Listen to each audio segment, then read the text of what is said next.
الحمد لله رب العالمين أشهد أن لا إله إلا الله وحده لا شريك له وأشهد أن سيدنا ومولانا محمدا عبده ورسوله أما بعد فأعوذ بالله من الشيطان الرجيم بسم الله الرحمن الرحيم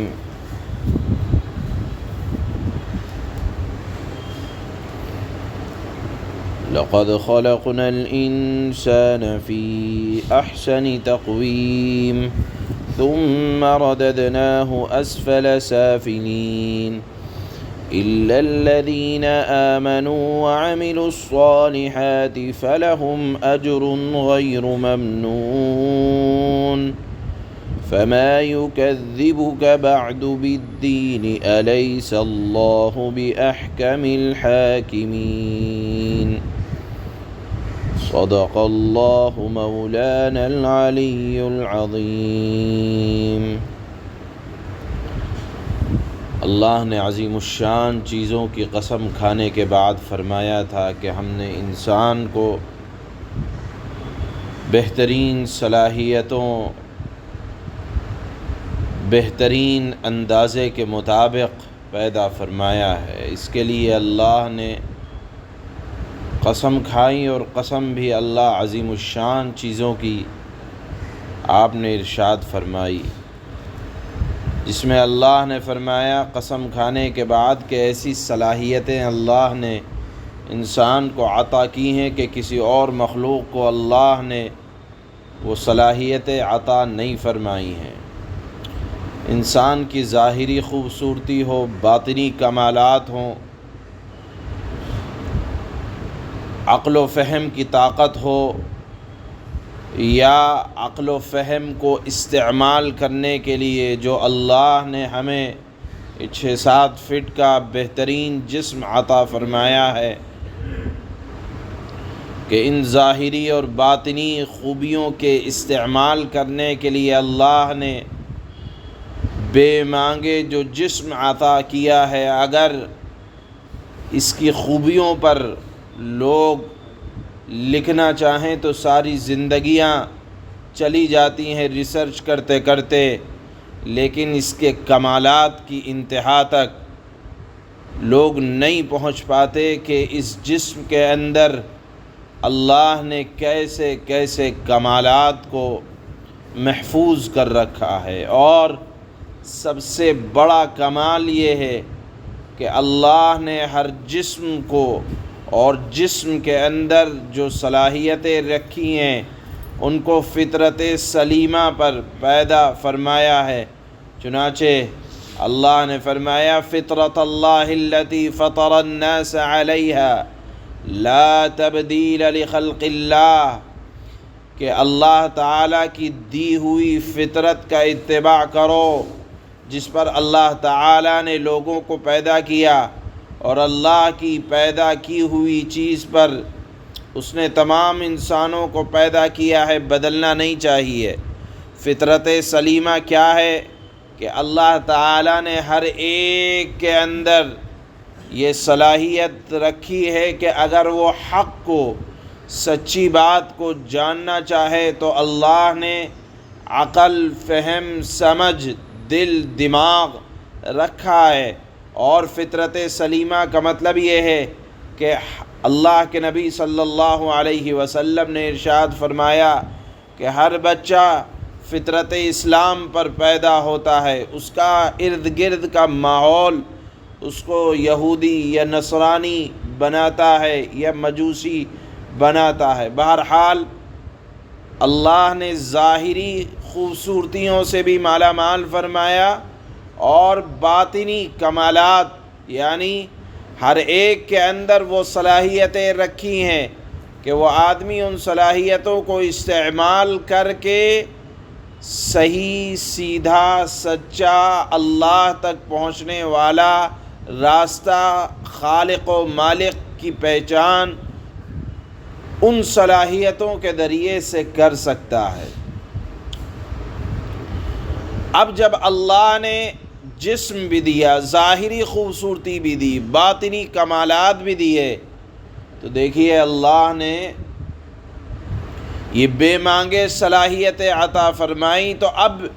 ان صلاحیتوں کے استعمال کرنے کے دو طریقے ہو سکتے ہیں۔ ایک طریقہ تو یہ ہے کہ مشین بنانے والا آپ کو اس کے اصول بتائے کہ اس مشین کو استعمال ایسے کرنا ہے، اور ایک یہ ہے کہ مشین خریدنے والا خود اپنی طرف سے اصول گھڑ لے۔ تو ظاہر سی بات ہے اگر کوئی مشین بنانے والا، کل پرزے بنانے والا، صلاحیتوں کو رکھنے والا ایک طریقہ بتلائے، وہ زیادہ مفید ہوگا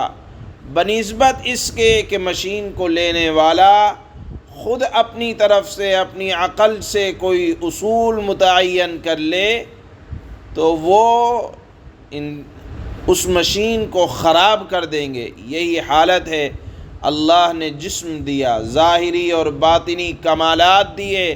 اور کمالات دینے کے بعد اس جسم کو استعمال کرنے کا طریقہ، صلاحیت کو استعمال کرنے کا طریقہ، عقل و فہم کے استعمال کرنے کا طریقہ اللہ نے بیان فرمایا کہ اس جسم کو، اس صلاحیت کو، اس طاقت کو اس طور پر اگر تم استعمال کرو گے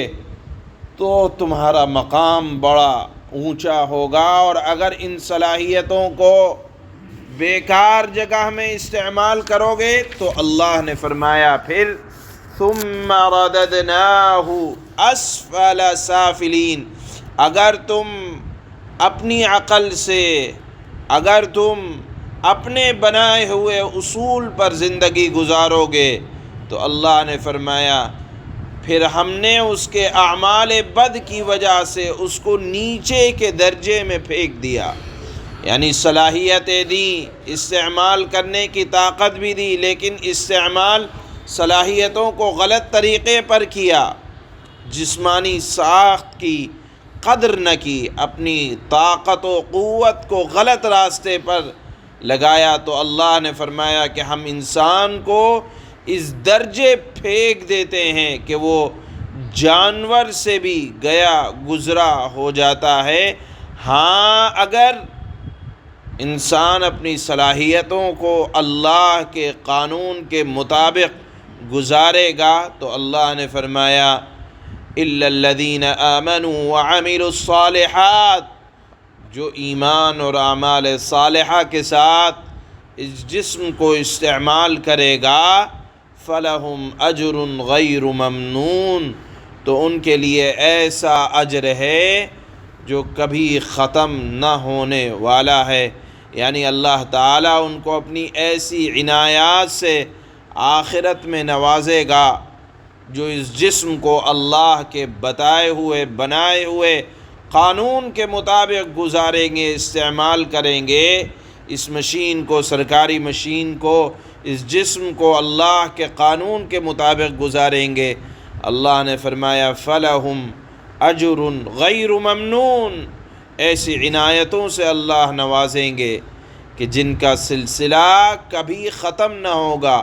غیر ممنون کا مطلب یہ ہے کہ وہاں عنایتیں ختم ہونے والی نہیں ہیں۔ اب یہ بیان کرنے کے بعد اللہ نے فرمایا فَمَا يُكَذِّبُكَ بَعْدُ بِالدِّينِ،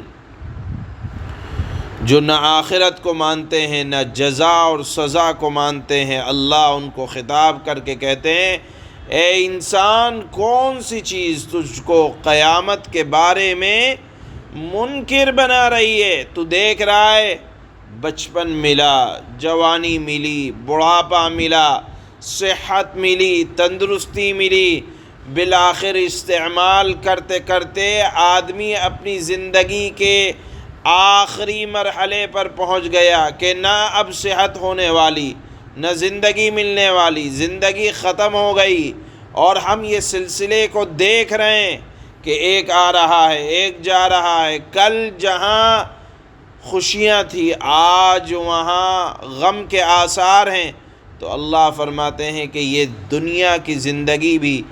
ایسے ہی ختم ہو جائے گی تو بتا اے انسان، اتنے دلائل دیکھ رہا ہے قیامت کے آنے کے، تو اب قیامت اور آخرت کے انکار کی کیا وجہ ہے، کیا دلیل ہے کہ اللہ اس دنیا کو ختم نہیں کریں گے؟ یہ ایسے ہی نظام چلنے والا نہیں ہے، اس کا ایک آخری دن ہے جس دن میں بادشاہت تنہا اللہ کی ہوگی۔ اللہ نے فرمایا الیس اللہ باحکم الحاکمین، کیا یہ بتلاؤ اللہ تعالی سب حاکموں سے بڑھ کر حاکم نہیں ہے؟ یعنی اس کی بادشاہت دنیا کی سب حکومتوں سے بڑھ کر ہے، اور دنیا کی ساری حکومتیں اس کی بادشاہت کے سامنے ہیچ ہیں۔ یہاں یہ لفظ جو ہے الیس اللہ باحکم الحاکمین، حضرت امام ترمذی اور امام ابو داود نے ایک روایت نقل فرمائی ہے کہ اللہ کے نبی صلی اللہ علیہ وسلم جب اس آیت پر پہنچتے الیس اللہ باحکم الحاکمین کہ اللہ تعالی حاکموں سے بڑھ کر حاکم نہیں ہے، تو اللہ کے نبی نے فرمایا، یہ روایت موجود ہے کہ مستحب ہے یہ کہنا چاہیے بلا وانا علی ذلک من الشاہدین، کہ اس کا مطلب یہ ہے کہ اے اللہ ہم گواہ ہیں کہ آپ سب حاکموں سے بڑھ کر حاکم ہیں۔ جب اس آیت پر پڑھنے والا پہنچے تو کہے بلا، آپ بھی کہیں وَأَنَا عَلَى ذَلِكَ مِنَ الشَّاہِدِينَ، کہ ہم اے اللہ گواہ ہیں اس بات پر کہ آپ سب سے بڑے حاکم ہیں، ہم آپ کی اس بادشاہت پر اے اللہ گواہی دیتے ہیں۔ یہاں یہ بات یاد رکھنا چاہیے، زبان سے ہی کہنا ضروری نہیں ہے، اگر آپ دل میں بھی کہہ دیں، اگر زبان سے کہہ دیں اعلیٰ درجے کی بات ہے، اور اگر دل میں کہہ دیں تو انشاءاللہ مستحب ہونے کا ثواب مل جائے گا۔ اور ایک اور بات، جب نماز میں ہوں تو پھر احناف کے نزدیک تو مسئلہ یہی ہے کہ آپ خارج قرآن کوئی جملہ ایسا نہیں کہیں گے، البتہ نماز کے باہر ہیں تو یہ جملہ کہہ لینا چاہیے۔ اس مضمون پر اللہ نے سورۃ التین کو مکمل فرمایا ہے، چنانچہ اللہ فرماتے ہیں لَقَدْ خَلَقْنَا الْإِنسَانَ فِي أَحْسَنِ تَقْوِيمٍ ثُمَّ رَدَدْنَاهُ أَسْفَلَ سَافِلِينَ۔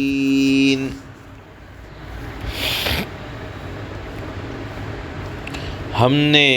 انسان کو بہترین سانچے میں ڈھال کر پیدا کیا ہے، پھر ہم اسے پستی والوں میں سے سب سے زیادہ نچلی حالت میں کر دیتے ہیں۔ یعنی اگر ایمان کے مطابق زندگی گزارتا نہیں ہے تو جانور سے بھی آدمی کبھی بدتر ہو جاتا ہے، اور اگر نہیں ہوتا تو بہرحال ایسی زندگی کے آخری حالات میں